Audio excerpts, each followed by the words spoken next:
একটা বই পড়ছিলাম ইজি চেয়ারে শুয়ে শুয়ে। ঠান্ডা কনকনে রাত, দূরে ডুয়ার্সের ঘন অরণ্য জমাট বেঁধে যেন কালো ক্রেয়নে আঁকা ছবির মতো দেখাচ্ছে। স্টেশনের অল্প আলো কুয়াশা চাদর মুড়ি দিয়ে কেমন দপদপ করতে লাগলো। একটা নিশাচর পাখি বিশ্রী আওয়াজ করে উড়ে গেল। টেবিলের জ্বলন্ত লণ্ঠনটা দপদপ করে খানিকটা কালি তুলে হঠাৎই নিভে গেল। ঘরটা ভরে গেল পোড়া কেরোসিনের গন্ধে আর কালো জমাট অন্ধকারে। সঙ্গে সঙ্গে উত্তরের এক ঝলক হিমেল হাওয়া পাগলের মতো আছড়ে পড়ে ঘরের দরজা জানলাগুলো সব খুলে দিল। চমকে উঠে আমি মাথার তলায় রাখা দেশলাইটা খুঁজতে লাগলাম আতিপাতি করে। কোথায় গেল দেশলাইটা? দেশলাইটা কোথায় রাখলাম? এখানে টেবিলের ড্রয়ারে না তো। তাকে না, গেল কোথায়? পেছন থেকে কে একজন হঠাৎ বলে উঠল, এই নে দেশলাই, হয়তো ড্যাম্প লেগেছে, জ্বলবে না, তবে চেষ্টা করে দেখতে দোষ কি? হ্যাঁ, আরে গৌতম, তুই? আরে বিমল, দেখতে এলাম তোকে। এই রাত দুপুরে? তোর আর আসবার সময় হলো না? না রে, আমার সময় বড় কম। তোর কাছে কয়েকটা কথা বলার জন্য এসেছি, আর এই কথাগুলো বলা খুবই জরুরি। আমার সঙ্গে একটু তোকে বাইরে আসতে হবে। আর বেশি কথা কি, চল না। কোথায় যেতে হবে? আরে এই চাকরিটা তো তোর জন্যই পেয়েছি। তুই আমার কত ভালো বন্ধু বলতো, তারপর ছোটবেলার খেলার সঙ্গী। হ্যাঁ, নিশ্চয়ই যাবো বাইরে। দাঁড়া, গায়ে একটা চাদর দিয়ে নি, বাইরে বেশ ঠান্ডা। বাইরে বেরিয়ে আমরা দুজন বন্ধু পাশাপাশি হাঁটতে লাগলাম, কিন্তু গৌতম কেন যেন একটু দূরে দূরে আমার থেকে একটা তফাৎ বাঁচিয়ে চলতে লাগলো। হঠাৎ লক্ষ্য করলাম গৌতমের গা খালি।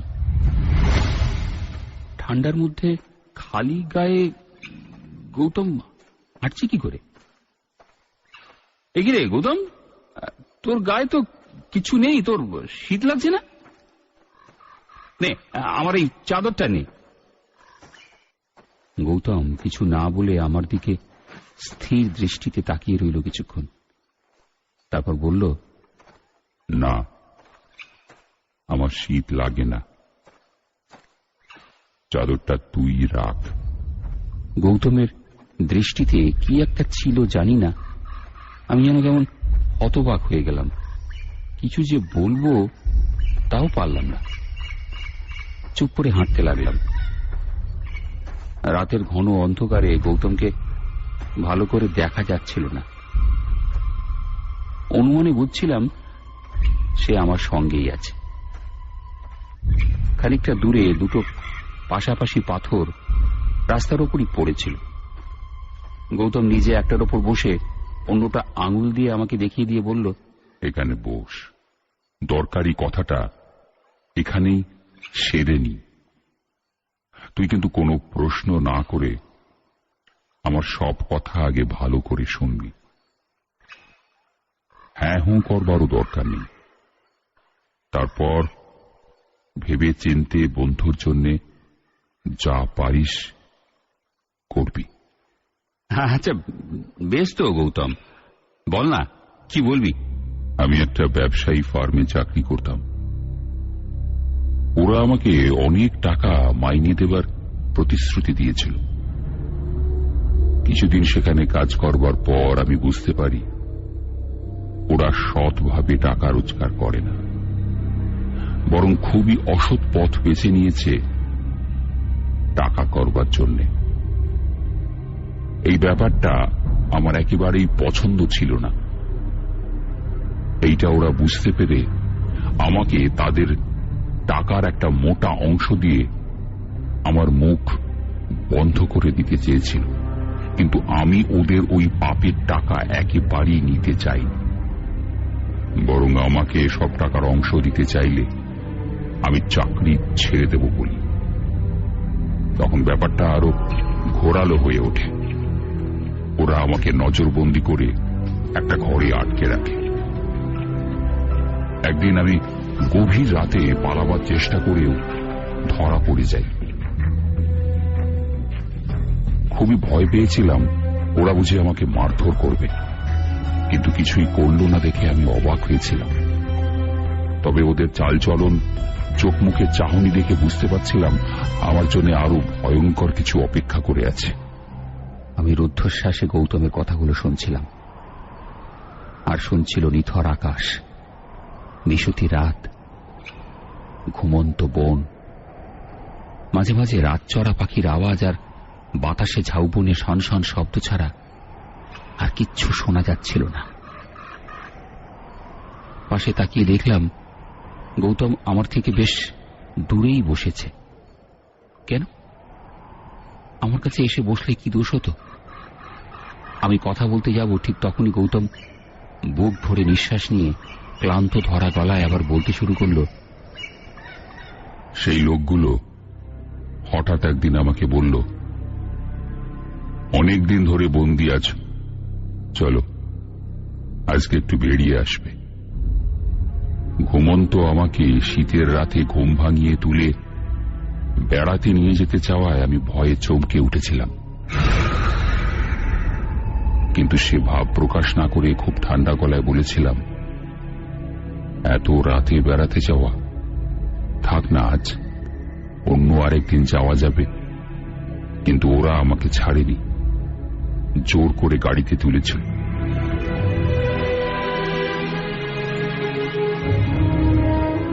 তারপর গাড়ি ছুটিয়েছিল জঙ্গলের পথে। গভীর ঘন পাহাড় জঙ্গল পেরিয়ে ওরা একটা ছোট জলার ধারে এসে থেমেছিল।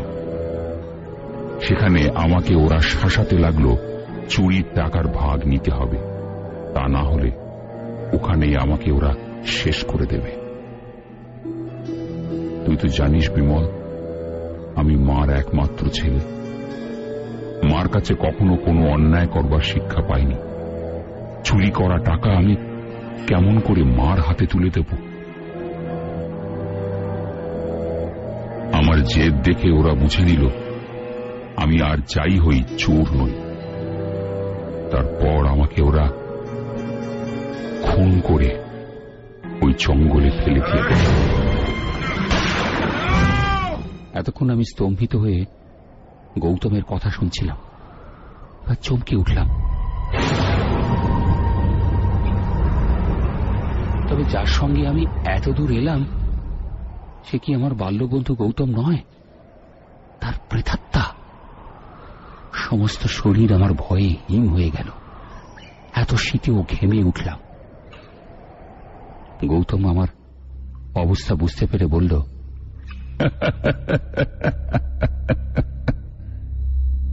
ভয় পাস না, তোর তো আমি কোনো ক্ষতি করব না। আমি শুধু তোর একটু সাহায্য চাই, করবে?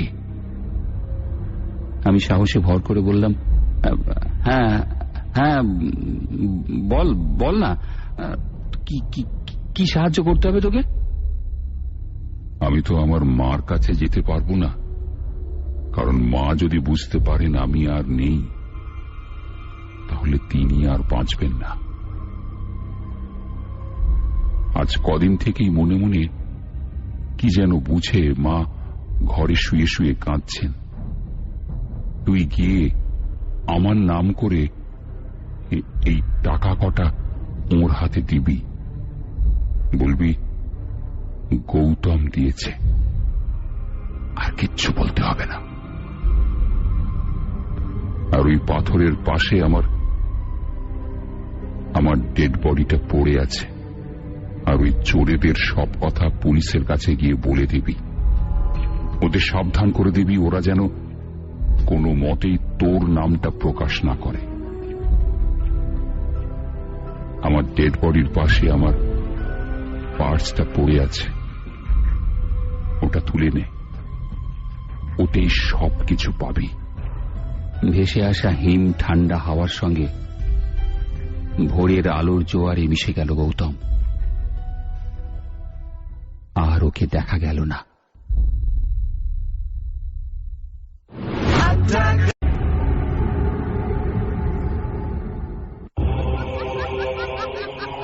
আজ প্রদীপ মৈত্রের লেখা গল্প অবলম্বনে অতৃপ্ত আত্মা।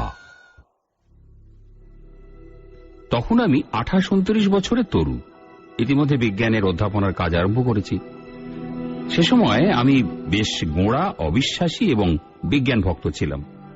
ভূতে বিশ্বাস করা দূরে থাক, এমনকি নিজেদের ধর্মীয় আচার অনুষ্ঠানকেও আমি তখন অশ্রদ্ধার চোখে দেখতে শুরু করেছি।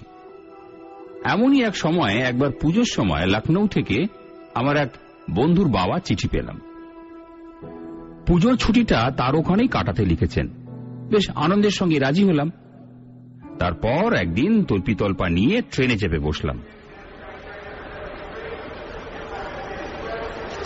হাওড়া থেকে পাঞ্জাব মেলের একটা ফার্স্ট ক্লাস রিজার্ভড কামরায় উঠে নিশ্চিন্ত মনে একটা সায়েন্স জার্নাল বের করে পড়তে লাগলাম।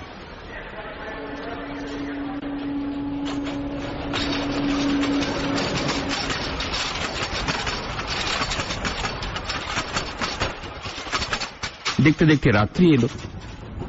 বই রেখে জানলার ধারে বসলাম। বাইরে জানলায় অন্ধকার দেখতে দেখতে সময় কাটতে লাগলো। বাইরের দিকে তাকিয়ে থাকতে থাকতে কখন যেন একটু ঘুমিয়ে পড়েছিলাম। হঠাৎ চমকে উঠলাম একজনের গলার আওয়াজে। কিরে বিশ্বনাথ, কোথায় চলেছিস?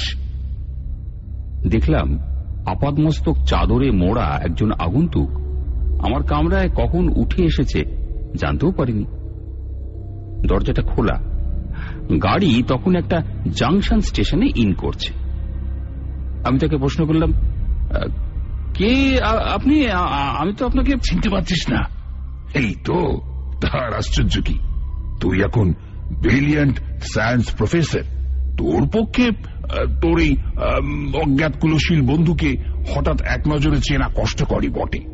যাক, আমি পরিচয় দিচ্ছি। আমি হলাম সেই সৌগত, সেই যে বিজ্ঞানের ছাত্র প্র্যাকটিক্যাল ক্লাসে তোকে বিরক্ত করত। আমি সেই। আর খেলার মাঠ থেকে খেলে ফেরার পথে বাস অ্যাক্সিডেন্ট থেকে যাকে বাঁচিয়েছিলি, আমি সেই ভাগ্যবান। কিরে, চিনতে পারলি? অবাক হয়ে খানিকক্ষণ তাকিয়ে রইলাম তার দিকে। তারপর যেন হঠাৎ চিৎকার করেই উঠলাম, হ্যাঁ, চিনতে পারছি বই কি, কেন চিনব না? তুই সেই সৌগত? আরে, অনেকদিন দেখা সাক্ষাৎ নেই, তাই তো চিনতে পারিনি। এখন যাচ্ছিস কোথায়? লখনৌ তো? হ্যাঁ, তো তুই কেমন করে জানলি? যা কোসা পাতা, কিন্তু এখন তো তোকে আমি ছাড়ছি না। জানিস তো, যোশীডিতে আমার একটা বাড়ি আছে, সেখানে আমি রিসার্চ করি।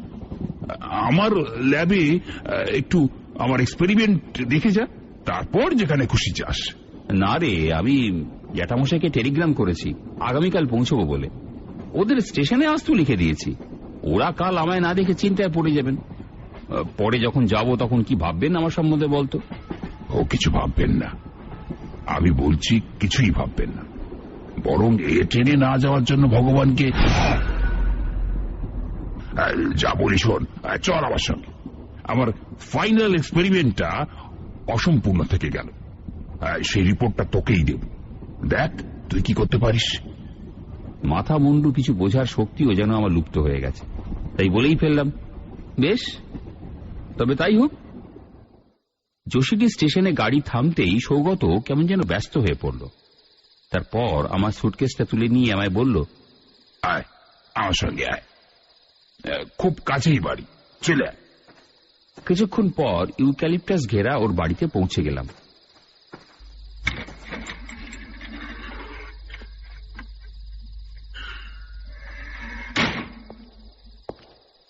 অন্ধকার ঘরগুলো পেরিয়ে ও আমাকে নিয়ে একটা লম্বা ঘরে নিয়ে এলো। হঠাৎ টপ করে আলো জ্বলে উঠে দেখলাম ওর ল্যাবে এসে দাঁড়িয়েছি। ঘরে কেমন যেন একটা বিশ্রী গুমোট, যেন কতদিন পরে ঘরটায় বাইরের হাওয়া ঢুকলো। আরো আশ্চর্য লাগলো যে এই ঘরে এসে দাঁড়ানোর সঙ্গে সঙ্গেই কতগুলো চামচিকে ডানা ঝটপটিয়ে ঘর ছেড়ে উড়ে গেল। একটা কুচকুচে কালো বেড়াল তখনও তার হিংস্র ভয়ঙ্কর উজ্জ্বল চোখ তুলে স্থির দৃষ্টিতে আমাকে দেখছিল।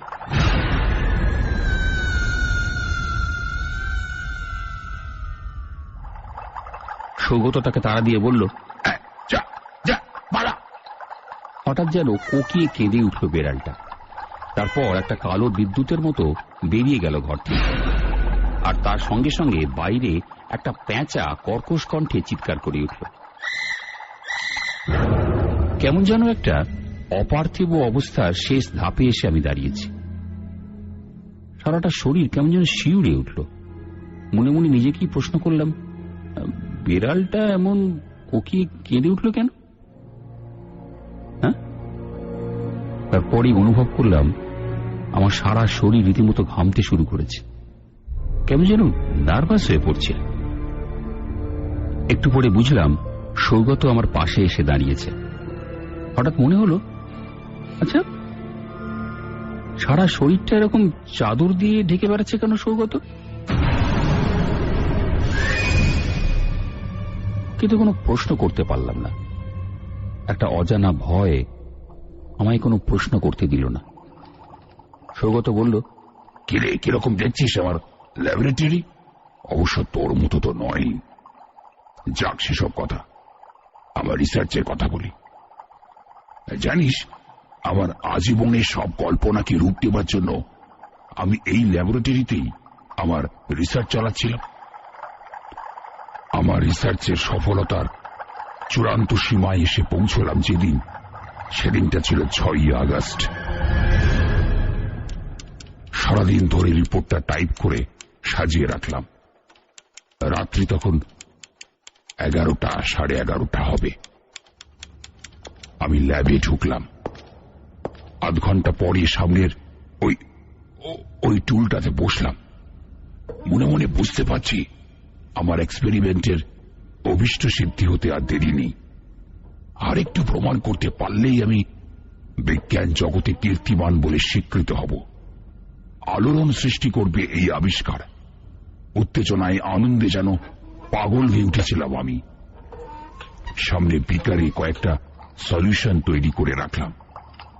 তারপর ল্যাম্পটা জেলে একটা বিকার তাতে চাপিয়ে অন্য একটা বিকার যাতে সালফুরিক অ্যাসিড রাখা ছিল হাতে তুলে নিলাম। হঠাৎ চোখ পড়ল আমার ল্যাম্পটার দিকে। নিষ্পলক চোখে তাকিয়ে রইলাম সেই দিকে, যেদিকে আমার জীবনের চরম লক্ষ্যের শেষ অঙ্কের অভিনয় চলছে। ধপধপ করে হঠাৎ ঘরের আলোটা নিভে গেল। ল্যাম্পের রক্তাভ আলো ছড়িয়ে পড়ল হাতের বিকারে। উত্তেজনায় দিশেহারা হয়ে গেলাম। হঠাৎ ভীষণ চমকে উঠলাম। হাতের বিকারটা ছিটকে পড়ল নিচে, আর সঙ্গে সঙ্গে প্রচন্ড বিস্ফোরণের শব্দ হল। বিকট আওয়াজ করে আমার মুখের উপর এক ঝলক তরল আগুন ছিটকে পড়ল। আমি মৃত্যুকুণ্ডে পড়ে গেলাম, হারিয়ে গেলাম। আমার রিসার্চ অসম্পূর্ণ রয়ে গেল। আমি সৌগতর কাহিনী শুনতে শুনতে উদ্ভ্রান্ত হয়ে এবার প্রশ্ন করলাম, তারপর তোর কি হলো?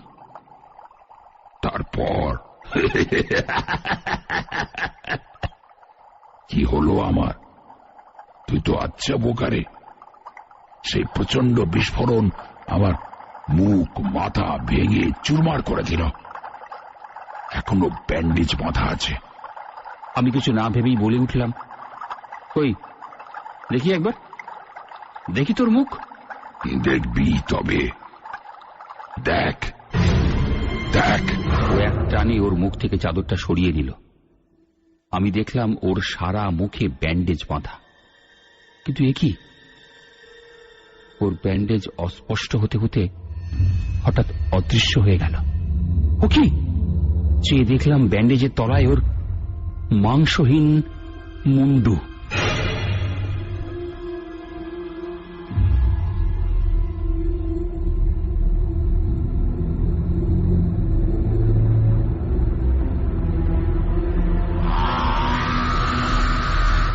পারলাম না জ্ঞান হারাবার আগের মুহূর্তে দেখলাম সেই বেড়ালটা তার জ্বলন্ত চোখ তুলে আমার পাশে এসে দাঁড়িয়েছে। তারপর আর মনে নেই।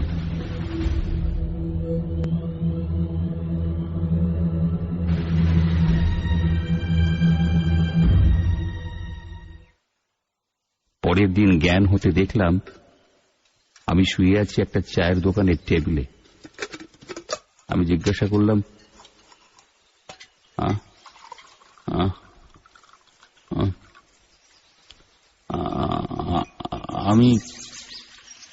আমি কোথায়? একটা লোক ভাঙা গলায় বলল, বাবু, কিছু ভাববেন না, আপনি এখন ভালো আছেন। আচ্ছা ভাই, আমি এখানে এলাম কি করে? সে যা বলল তা হলো, আজ ভোরে ওর দোকানে দুধ দিতে আসার সময় গোয়ালা আমাকে ওই দানো বাড়ির গেটে অজ্ঞান অবস্থায় দেখে তারপর সে আমাকে তুলে নিয়ে এখানে আসে। হ্যাঁ, সে আমার সুটকেসটাও সঙ্গে নিয়ে এসেছিল।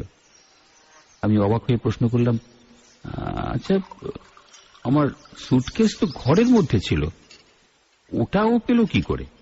তা তো জানি না বাবু, গাঙ্গু বলল যে বাবুর পাশে এই সুটকেসটা ছিল। ভেবে কুলিয়ে উঠতে পারলাম না আমার সুটকেসটা কি করে বাড়ির বাইরে চলে এলো। আমি চায়ের দোকানদারকে বললাম, ভাই, অনেক ধন্যবাদ তোমাদের, এখন যদি একটা টাঙা ডেকে দাও তো খুব উপকার হয়। হ্যাঁ বাবু, হ্যাঁ হ্যাঁ, নিশ্চয়ই দেব। এই রামহরি, এক টাঙা বুলাও তো জলদি। আমি পকেটের মানিব্যাগ থেকে কয়েকটা নোট তাকে দিতে গেলাম, কিছুতেই সে দিল না। ইতিমধ্যে টাঙা এসে গেল। সুটকেস নিয়ে তাতে চড়ে বসলাম। যোশীডি স্টেশনে পৌঁছে শুনলাম ট্রেন চলাচল বন্ধ আছে। কাল রাত্রে পাঞ্জাব মেল শিমুলতলা স্টেশনের কাছে দুর্ঘটনায় পড়েছে। এখন শুধু রিলিফ ট্রেনের ব্যস্ততা। ভীষণ চমকে গেলাম খবরটা শুনে। তবে কি অনেক দিন আগে বাস অ্যাক্সিডেন্ট থেকে সৌগতকে বাঁচানোর প্রতিদান সেইভাবে আমাকে দিয়ে গেল? মনটা খুব খারাপ হয়ে গেল। হঠাৎ কি মনে হলো, সুটকেসটা খুললাম। আবার চমকানোর পালা। পড়ে দেখি একটা টাইপ করা অসম্পূর্ণ রিসার্চ রিপোর্ট। মনে পড়ে গেল সৌগতর কথা। আমার রিপোর্টটা অসম্পূর্ণ রয়ে গেল, দেখ তুই কিছু করতে পারিস কিনা। আবার চিন্তায় পড়লাম, ওর অসম্পূর্ণ রিসার্চকে সম্পূর্ণ করবার জন্যই কি ও আমাকে বাঁচালো, নাকি উপকারীর উপকার করার দায়িত্বে ওর আত্মাকে আবার শরীর ধারণ করতে হলো? কে আছে যে এই প্রশ্নের জবাব দেবে?